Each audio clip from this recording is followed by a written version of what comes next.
Hey guys, this is the introduction to Chisel version 2. This is a small tutorial. We'll go through building a shape, a grenade from start to finish, with some introduction to the new stuff. So first of all, the Chisel 2 has a new active tool. Whenever you install addon and select it, there are some new options. Also, the hotkeys are just for the active tool. Like there's a new Shift A menu, the new D menu, and also we have our Q for buy menu. It works like any other Blender's active tool. So there's an option to select the current active tool, which allows us to use that menu to draw the shapes. And also with pressing Alt W, we can change it to any selection option similar to any other Blender active tool.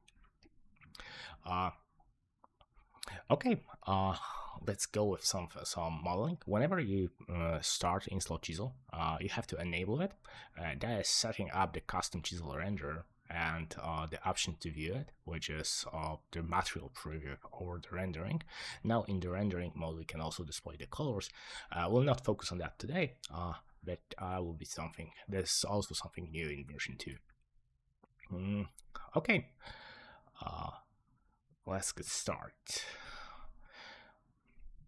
So whenever you start Chisel and whenever you add object, there's a Chisel update indicator in the left corner. It usually takes a while, like around a minute as a first start, so your video card will build a shader. Then you can start working with the SDF modeling. The way why we're using the SDF, why we're using the ray merger, is because it's using the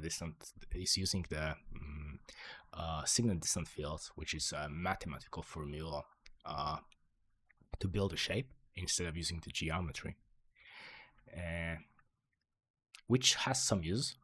There's no need to use it for every single cat, but sometimes when you have rounded shapes, it's just much easier to work with the math geometry instead of the classical triangular one. The new version introduces the new gizmo. So whenever you are in your render engine, there's a new gizmo step for the arcs and dots, as well as some new operators. We have veil and unveil. So whenever you see stuff appearing on the screen, it's because I'm pressing the V and Alt V hotkeys, which is hiding the geometry. Currently, the new display is allowing to set a proxy. So whenever we are in the classic view, we can see a base proxy mesh, and we can also later convert it to something more complex. And there are those special dots. You can enable, disable them if you want to, which allows you to call the objects that is currently used as a boolean for other objects. Yeah. Also, there are the new arc hotkeys, arc gizmos, and the hotkeys, like you can just use B or Control P to call those, as well as just grabbing. So those are for rounding and blending, which is rounding is a rounding of the shape, SDF shape, pretty much anyone, and then the blending is blending the two shapes that are connected together with any of our Boolean operators.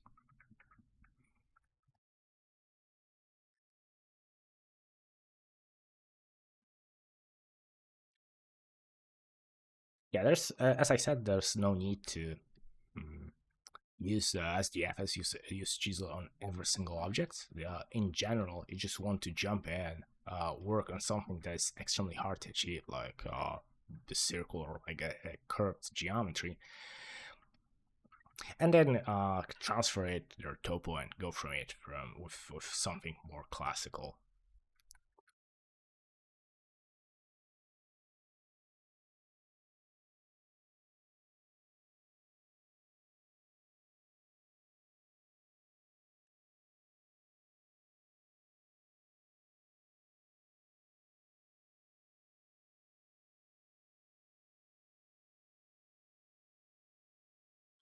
Now the model operators can just have a lot of hotkeys. You can check them on the info bar on the bottom, which I'm also using just to change the shapes and do some options on the model. But also, everything can be achieved from the pie menu, like before. I have some basic idea for the grenade, just to give you uh, the glimpse of how to work with it really, really fast. There's also our menu for all the operators or all the modifiers that are used for the given shape. So whenever you want to go back to previous modifier, previous object that's interacting with the current one, current selection, you can do it. You don't have to select the given shape. You can just try to use the pie menu.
So I'm just trying to figure out uh, how I want the base shape to look like.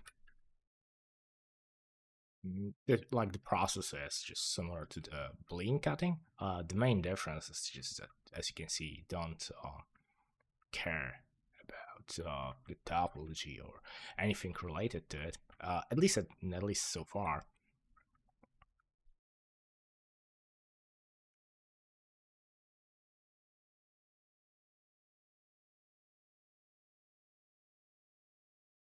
You have to use the shapes that are in the menu. Uh, I think the options is ask a lot right now to being able to convert the geometry to the voxel shape, to the SDF shape. Not a trivial way to do it. Uh, but yeah, it will probably come. But so far, you're just obligated to the shapes that just converts the shape to the math formula on the render side. They give like a lot of options for them.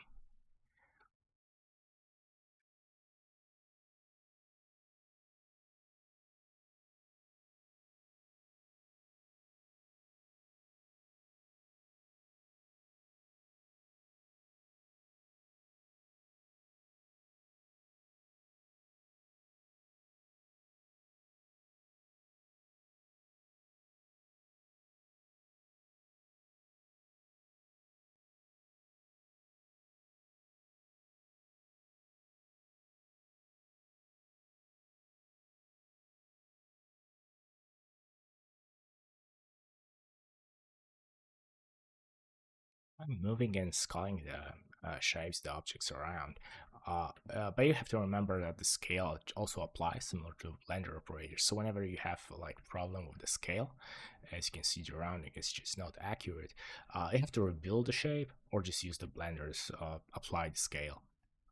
Uh, yeah, they work the same way. The rebuild is operators adding some other stuff for the curve shapes, which can be handy, which can be useful. The idea is the same.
Yeah, and I'm just changing the shapes, trying to adjust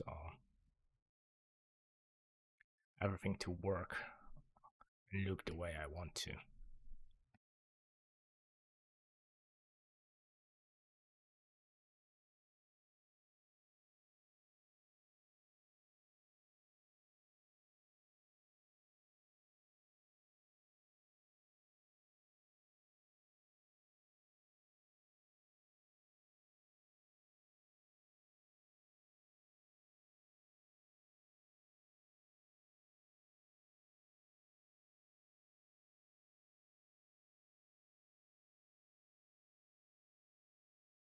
Your modifiers are working in order.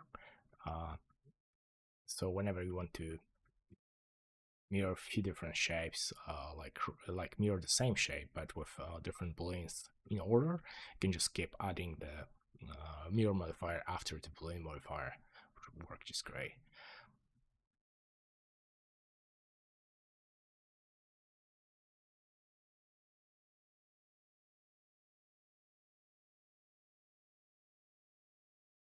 Yeah, and there was like the problem with the rounding. It was because I just scaled the shape too much, and this is the moment you need to just rebuild and go from there. Okay, so it's kind of shaping up. The whole idea is just like it will be simple grenade with options to hide. So like the classic design principles, just follow up, uh, just not related to the chisel or anything. So you're trying to mm, build a shape where the form is following the function, not the other way around. Came up with something cool, experimental, and yeah, just go with it.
trying to figure out how the shape should look like.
Okay, so maybe the idea is that we can do, well, when we move the shape,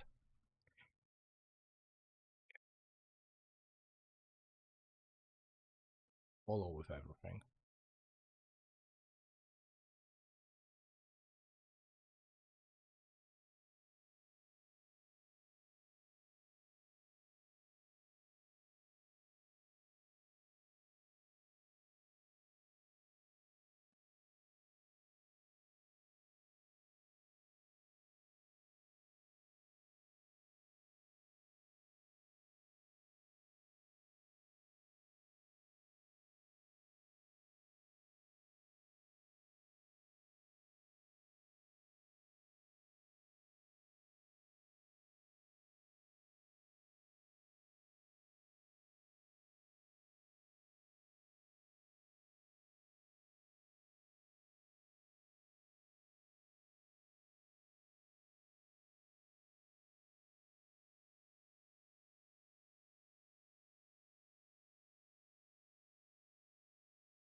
Okay, so I guess that would be end of the chisel modeling, which I get the base form that I wanted to have. Then we'll go and convert it to the geometry. Remember to check the SDF normals so you get the classical normals. Move to the SDF normals move to classical one. I'll use the dual contouring. It may take a while. No.